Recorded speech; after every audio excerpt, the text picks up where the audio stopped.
We know, according to Coach 2J, that big men lead. We also know that one of the most important big men is wearing 65.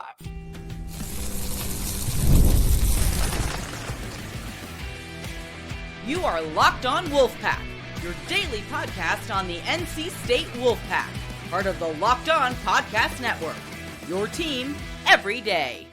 What's up, Wolfpack Nation? It's time to get locked in with Locked On. Thanks for making Locked On Wolfpack your first listen each and every day. We are free and available wherever you get your podcast and on YouTube, part of the Locked On Podcast Network, your team every day. Our Tuesday show is brought to you by Gametime. Download the Gametime app, create an account, and use code LOCKEDONCollege for $20 off your first purchase. Terms, as always, apply. Happy Tuesday to all. As always, I'm Grayson Boone, joined by former Wolfpack defensive tackle Kenton Gibbs. Kenton, we're continuing our Impact series, looking at some of the most important players for the NC State Wolfpack this fall and what we expect of them to carry into the 2025 season. We've been talking about how they performed last year, some of the storylines connecting from last year to this year, maybe some hurdles they may cross. We've kept it relatively the same for all the players so far, so it will be no different today for Jacarrius Peak. I said months ago that I believe the most important group of any of the groups, position groups, for NC State this fall might just be the offensive line. Now, the most important player in that offensive line, it might just be Jacarrius Peak. Jacarrius Peak is obviously the most well-known of the offensive linemen this year. He's entering his bag year. What that means is more than likely he will be drafted in the NFL draft this coming next spring. Jacarrius Peak was one of our better offensive players all of last year as well. Kenton, how do you think that translates to 2025? You know, I'm pretty sure he's switching positions from the right side to the left. That's always a tough adjustment, but that's an adjustment that guys make all the time in college. For if you're the best offensive lineman, generally the left tackle or the best tackle, you generally move from that right side to left side when the guy who was the left side moves on if it wasn't you already. So that was to be expected. But with that being said, Jacarrius Peak was phenomenal last year. He was really good last year. I mean, really consistent, really good technique. That's the thing that I would admire about him most. And he was a guy, never got too high, never got too low, just consistent, just steady. Was he the type that would, have the highs of maybe a Big Belton when he was mauling dudes down and all that type of stuff? Maybe not. But in terms of just what you want to see with, hey, I'm here. I'm a stalwart. Guys know if you're coming to get around me, you're going to have a very long time trying to get to my quarterback. It's going to be a very tough out for you. He did that and did so well. So I look at Jacarrius Peak and I say to myself, if he has a year similar to what he had last year at left tackle, I would not be surprised at all to see him flying off somebody's draft board fairly early.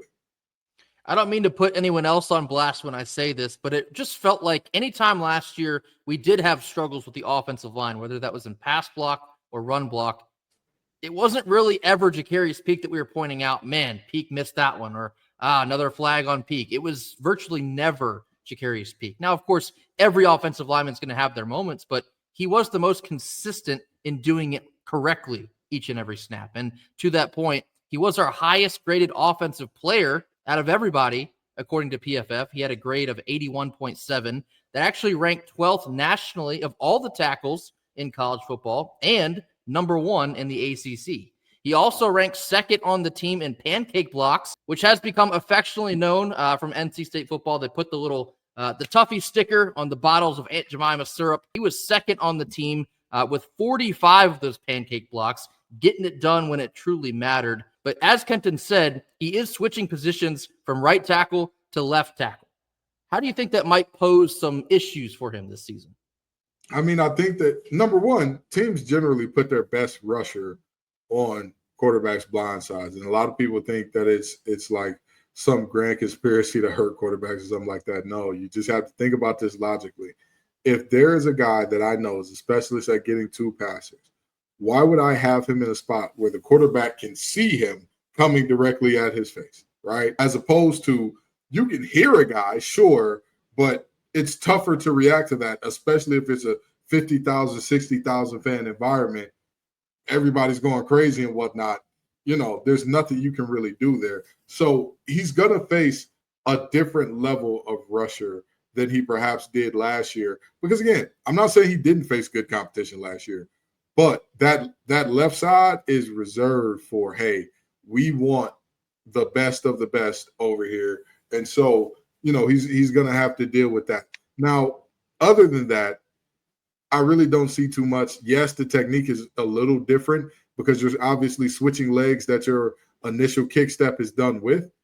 I don't really see that being too much of a problem for the young man. I'm pretty sure he was practicing at left tackle last year in terms of like, hey, if something happens to Big Belton, you're up. You're the guy. So I doubt that it's something that he's never done before. And even if it isn't, he's had a full off season with it. He's had a full off season of training with, hey, I need to learn how to keep guys from getting around me with my left leg back and my right leg leading instead of the opposite, which he was accustomed to on the right-hand side. It is a small difference, but it can be a big difference. But I think for a guy of Jakarius Peak skill level, I think it'll be no problem. I think he'll adjust well. And NC State has had a pretty decent string of offensive linemen getting drafted, especially in the Dorn tenure. You think of guys like Ike Ekwonu, Will Richardson, Chandler Zavala. We've had a couple guys switch positions and still get drafted, talking about Dylan McMahon.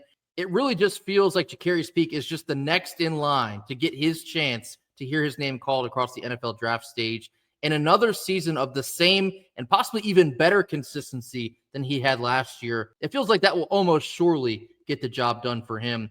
I also saw that Jakarius Peak was the highest ranked Wolfpacker on Bruce Feldman's freak list. Now, this is a list that Bruce Feldman of The Athletic writes every year. It's usually like the top 100 players that are freakishly athletic, and they will take that athleticism and have a banner year. So Jakarius Peak was number 31 in the country on the freak list. And Pack Football put out these graphics that they both tweeted and put on Instagram. But there's some fine print, and I'd be willing to bet that not everyone took the time to read this fine print. So I'm going to read it for you, and I'll put it on the screen for your convenience. Okay, so even still, it's on the screen, and it's probably still fine print. So again, I'll read this for you. This says, and I quote, Peak, a Georgia native, weighed nearly 380 pounds going into his senior year of high school, but lost a lot of weight playing basketball. He started each of his first two seasons at right tackle, and the 6'4", 308-pound junior is expected to play left tackle this fall. Should be one of the ACC's best O-linemen this season. In 2024, Peak was second on the Wolfpack, and Pancakes was 54. This offseason, Peak ran a 4.86 40 and hit 19.8 miles per hour on the GPS. He jumped 32.5 inches, broad jumped 9.3, and timed a very impressive 4.37 second shuttle. Now, listen to this. That would have been the fastest shuttle time of any of the offensive linemen at the 2024 NFL Combine. How about that? Peak also bench pressed 405, squatted 585, and cleaned 350. So Kenton, Jakarius Peak in some aspects is already testing off the charts for what the NFL teams are looking for. How does that translate to 2025? That is terrifying for defensive ends because think about this. The fastest shuttle of all offensive linemen, which shuttles are normally a tackle's weakness in comparison to guards and centers because they have to have so many more movement skills, because they're the pullers, because they're the ones that, they're generally shorter. And for those of you who don't know, a shorter guy means shorter levers. Shorter levers means that you can redirect more quickly. But this gentleman at 6'4", Mr. Peak is NC State's top freak in terms of all of this with one of the faster 40s that we would have seen out of an offensive lineman last year, the fastest shuttle that we would have seen out of a lineman at the Combine. And also, there were linemen at the Combine that were as short as 5'11". So I believe 5'11", 5'10". The gentleman from the Dirty Foot Club, Willie Lampkin, I believe, was the shortest. And he's 5'11" or 5'10". So to say that you were going to run a shuttle that was faster than guys that you have 5 to 6 inches on, absolutely insane. Way to redirect, way to move, big fella. It's time to eat. And this is with Peak putting on some extra healthy weight because he was a little bit light in the behind, as Kenton likes to say. He put on some additional weight. So shout out again to Coach Thunder, as always, getting these guys in the best shape of their lives. Peak is now probably healthier, heavier, and ready to put on a show this season in 2025. The most important group, maybe the offensive line, the most important player on it is Jakarius Peak. Coming up next, the AP preseason top 25 was released. NC State has a couple opponents on it. We'll talk more about what this means after a quick word from our sponsors. Our Tuesday show is brought to you by Gametime. Look, we've all been there, logging on early and waiting forever to wait for tickets to go on sale. All of this waiting just to lose your spot for a show or game that you've been dying to see. Live music and live sporting events should be about making memories and not dealing with the stress of ticket shopping. Well, that's where Gametime comes into play. Gametime makes getting concert tickets and live sporting event tickets faster and easier than ever before. Prices will actually drop the closer it gets to showtime, and you can save up to 60% off with their killer last-minute deals. If you're ever curious to what your seat will look like when you get to the venue, well, Gametime has you covered there, too. The app will show you a panoramic seat view so you have zero surprises upon arrival. And with Gametime, the price you see is the price you pay. There are zero hidden fees, as always. Take the guesswork out of buying concert and live sporting event tickets with Gametime. Download the Gametime app, create an account, and use code LOCKEDONCollege for $20 off your first purchase. Terms apply, and again, create an account and use redeem code LOCKEDONCollege. That's LOCKEDONCOLLEGE, LOCKEDONCollege for $20 off. Download the Gametime app today. Last-minute tickets, lowest price guaranteed. Middle portion of our Tuesday show. At long last, the preseason AP poll for the top 25 has dropped, and NC State was not on it, but we didn't expect to be.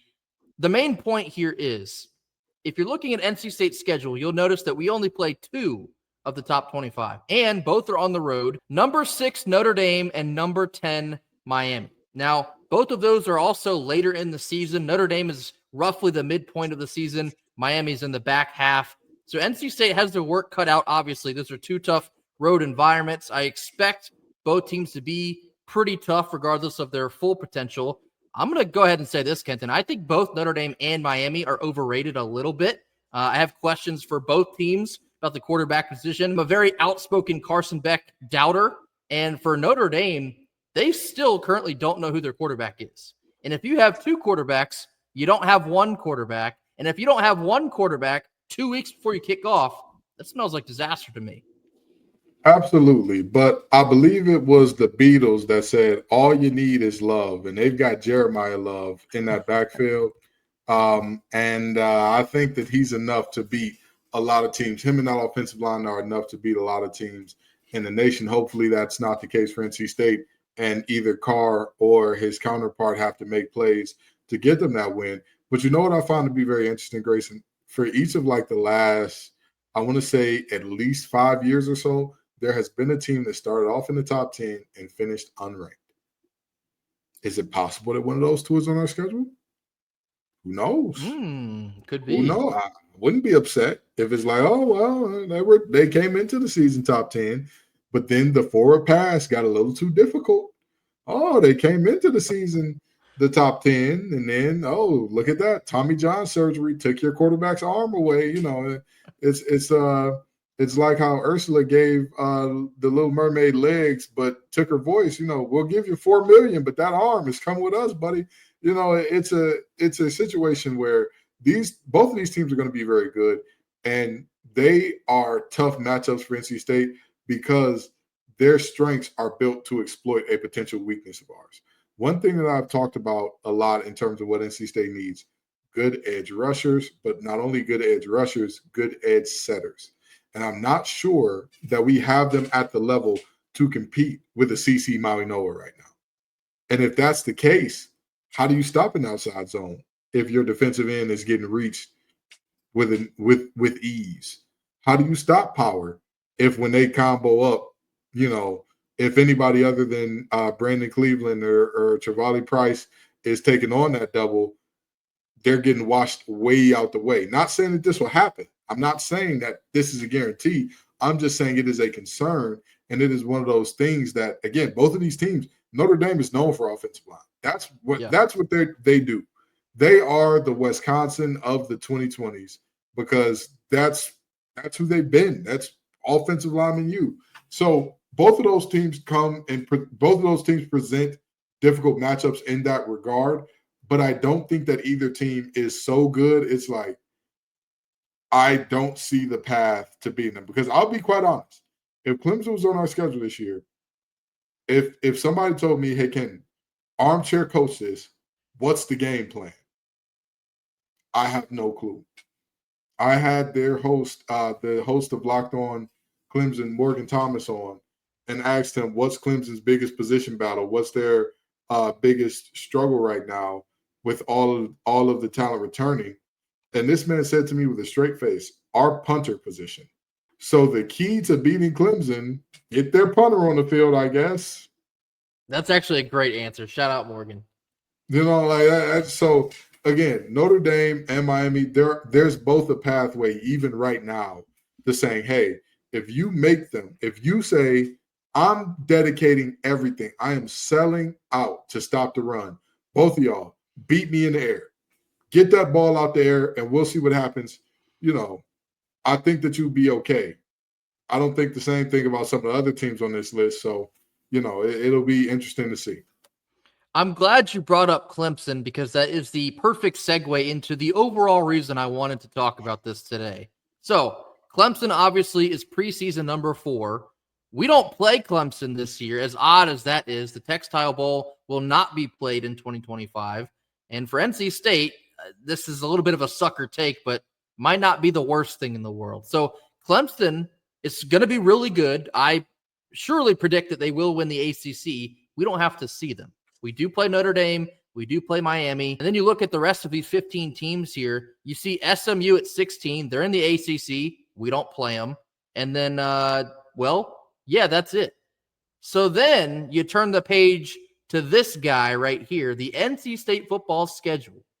And you're saying, okay, Notre Dame's on the road. That's going to be difficult. Miami's on the road. That's probably going to be difficult. And then the other 10. Now, look, I'm not saying that the other 10 teams are extremely beatable and we should be fine. This is a 10-2 team. I'm not saying any of that. But what I am saying, we are so deep in the offseason, I'm talking myself into 8-4. I'm talking myself into this schedule. I'm looking at who we play and when we play them. And I'm telling myself, we do this every year.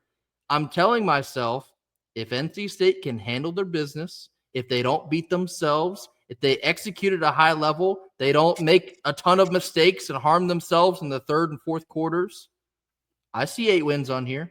I do. Would it be crazy to say that 9? I don't know. Maybe it's a little bit crazy. I say all that to say NC State does not face a murderer's row this season by any means. Because like I said, me personally, I think Notre Dame has some question marks. I think Miami has some question marks. There's not a single team in any of our 12 games that you're looking at that and you're like, oh, brother. They simply outmatch us in every single aspect. I just don't see a world in which we can get this done. Now, again, I want to reiterate, I'm not saying the other 10 teams suck. They don't. Duke, that's a good football team. Virginia Tech, we'll see. Georgia Tech, I think Georgia Tech might be a surprise in the ACC. I'm very high on Georgia Tech. Florida State, we'll see. Dirty Foot Club, we'll see. We play good football programs, and nothing will be handed to us. It never is. But I say all that to say, NC State, if you want 8 wins, that's on the table. If you want maybe 9 wins, you want to get a little crazy, it's on the table. It will be up to the execution and the offseason of growth that I hope that they have had on both sides of the ball. If they want it, they can take it. I mean, listen, in terms of teams that we won't be favored against, probably 3 on the schedule. Probably about 3. Yeah. At Duke, at Notre Dame, at Miami are probably 3. Even if we throw in Georgia Tech, 4. Maybe 4 games where we're not. I don't see a world where we're not favored against Pitt. But it'll depend on what Pitt has done up to that point. But you know what though? That I say all that to say I don't see a world where it's like, hey, this is a guarantee that you're going to be the underdogs. You're going to be a team that people are looking at and saying, "Oh man, you've got a really tough uphill slate there." Because while we did not finish last season on a heater or great in by any standard or any thought there, Pitt finished the season with 7 or 6 straight losses. 6. So I like you said, it'll depend on what happens up to that point. But if I had to guess right now, you would be favored in all but 4 games. I mean, do your thing. Do the thing at this point. And I'll tell you, you can very easily go into that Notre Dame game 6-0, 5-1. Mm-hmm. I'll tell you what. Let me put that back up here. Sorry. You can very easily go into that game 6-0, 5-1. You know, you look at the matchups that you have in front of you. Virginia Tech is coming to you, and I'm telling you, there is some witchcraft going on in Blacksburg. You do not have to deal with that witchcraft. Good. Okay. You're going to Duke. With all due respect, Duke is a good football team. Their fan base does not match their energy at all. No, not even close. At all. If they did, I would say, hey, that's a game where you're going to have very tough out there. But you look at those two, and you say those are probably your most difficult. You have a group of 5 team in East Carolina. You have a Virginia team whose coach has 1 foot out the door already, and not 1 foot out the door in a good way. Like, oh, yeah, he's 1 winning season away from being – no. 1 foot out the door, and it's about time that head get to rolling downhill. First year head pushed out the door. Exactly. First year head coach at Wake Forest. Duke, I'll give him that.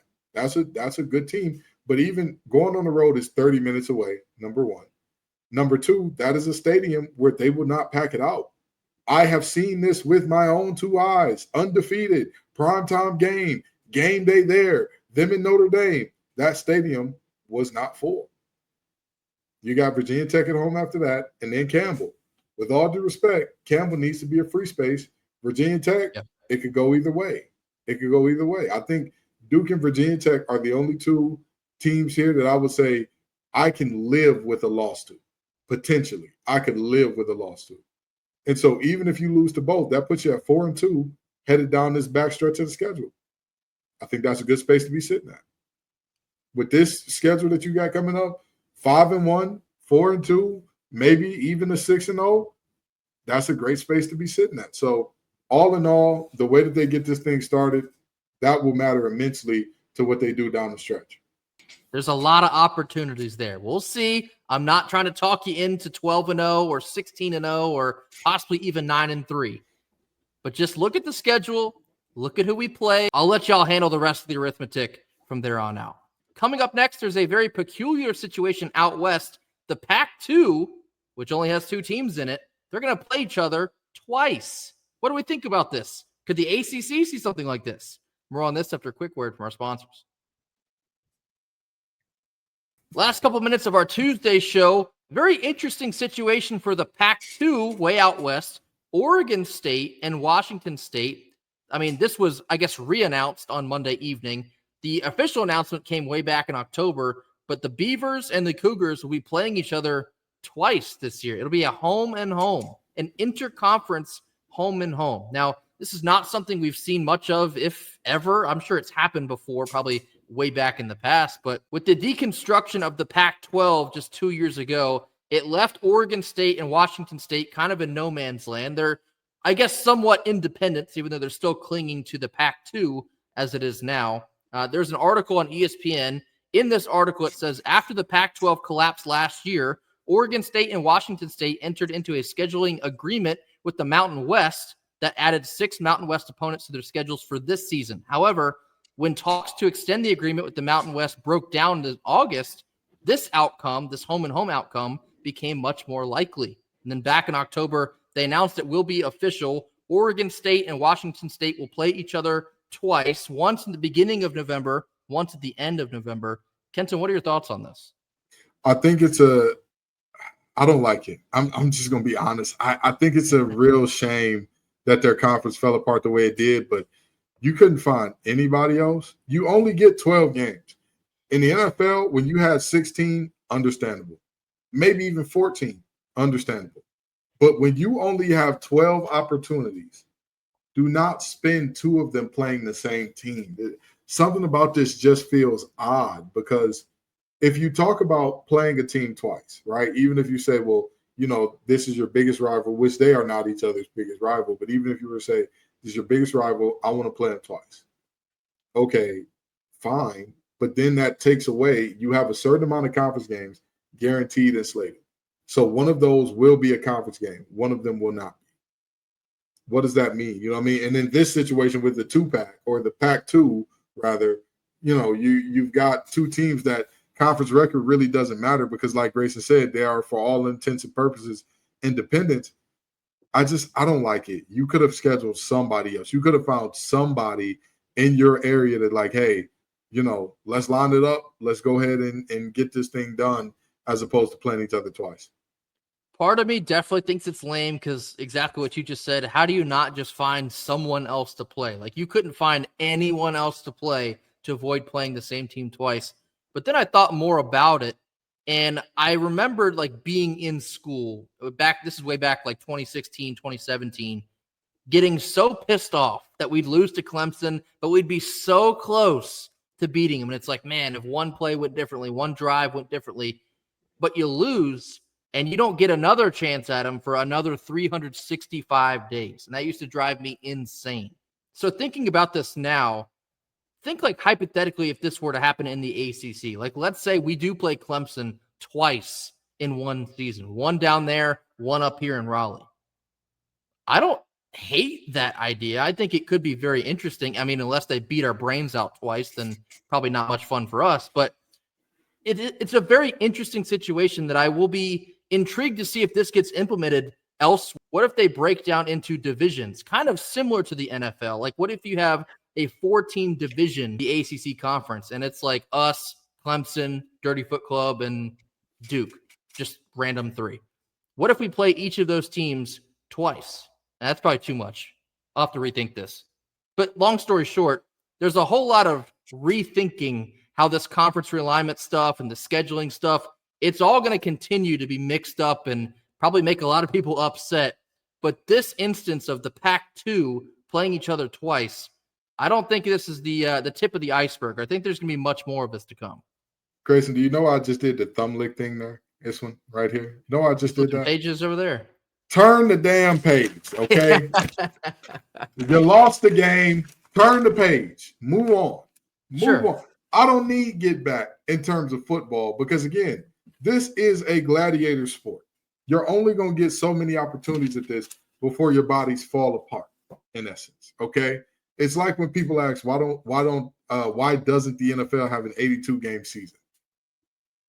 Well, there's a big difference in the studies done on brains would feed generations, quite literally, okay? What am I saying by saying turn the page? With all due respect, if we got close to upsetting you and we didn't, you won the game. If we did upset you, would you want that team to have their opportunity to get their get back? If you are the team that is, if NC State rises to that level to where we become a national powerhouse, would you want a team that we just barely beat, even though we're clearly superior to get another crack at us? I say absolutely not. You had your chance. You couldn't get it done. See you next year, pal. Take it easy. Yeah, no, there's definitely way more cons than there are pros. I don't know. I used to hate losing to Clemson by 7 points and have to wait and just sit on my hands pissed off for a whole year, just anxiously waiting to get another shot at them. But I don't know. If the ACC were to do something like this, you'd have to rethink the entire conference scheduling. Like, then how do you decide who gets to play in the ACC championship? That becomes a whole mess. Okay, never mind. This is not going to happen in the ACC. At least I don't think it will. But it's interesting that the Pac-2 is going to play each other twice. I'll be kind of interested to see what the fans of both Oregon State and Washington State have to say about it. Maybe they like it. Maybe they hate it. But give us your thoughts on them. What if the ACC schools played other schools twice within the same conference? Or just tell us your thoughts on Oregon State and Washington State having a home and home this fall. That will do it for us here on Tuesday. As always, thank you all so much for joining us. Be sure to hit that like button. Drop your comments in the comment box. Give us your thoughts on Jakarius Peak. He's entering his bag year, one of the most pivotal players on the entire team, leading the offensive line for the Wolfpack this fall. Give us your thoughts on the AP preseason poll. NC State only has 2 of those top 25 teams on our schedule. I don't know. Okay, never mind. And give us your thoughts lastly on the Pac-2 doing a 2-pack of home and homes. Mash that subscribe button if you have not already. We'll catch you back here tomorrow on Wednesday for more. And until then, go Pack. Go Pack.